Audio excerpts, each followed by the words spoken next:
1917, un affrontement au stade de Tunis entre juifs et musulmans dégénère en émeute urbaine. Les autorités coloniales françaises soumettent la reprise des matchs à la création d'une équipe mixte réunissant les deux communautés. 3 jeunes Tunisiens de 18 ans, menés par Mohamed Zouaoui, s'y opposent. Alors ces jeunes-là, justement, s'étaient retrouvés dans un café pour discuter de la création de ce club-là. Ils ne savaient pas du tout comment procéder. Et ils n'avaient pas envie d'appeler l'Espérance comme la plupart des clubs du monde. Football club, Racing club, athlétique, etc. Ils avaient envie de choisir un nom générique qui soit puissant et qui soit beau. Et ils ont eu la chance justement de se retrouver dans le café de l'Espérance, aux portes de la Médina. Et l'un d'entre eux s'est exclamé, il s'est dit « Mais pourquoi ne pas choisir le nom d'Espérance ?» C'est une notion qui est magnifique, qui est superbe et qui exprime parfaitement nos besoins.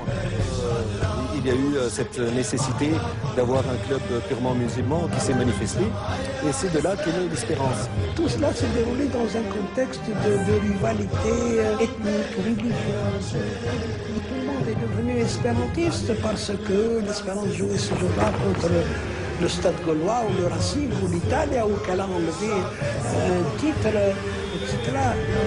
1919 naît avec l'Espérance sportive de Tunis, la première véritable équipe nationale. Les difficultés ont commencé immédiatement parce qu'il fallait rédiger des statuts, il fallait se conformer à une réglementation qui existait à l'époque, qui prévoyait que ces équipes devaient être présidées par un Français. Les 3 jeunes acceptent pour commencer la présidence du Français Louis Montassi.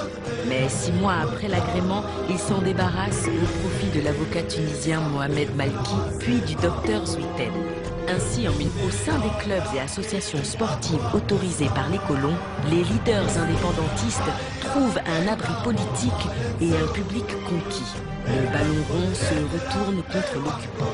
Les leaders du mouvement national ont rejoint l'Espérance. En 1931, le père de l'indépendance tunisienne était membre du comité directeur de l'Espérance avec son frère qui était secrétaire général et lui était vice-président.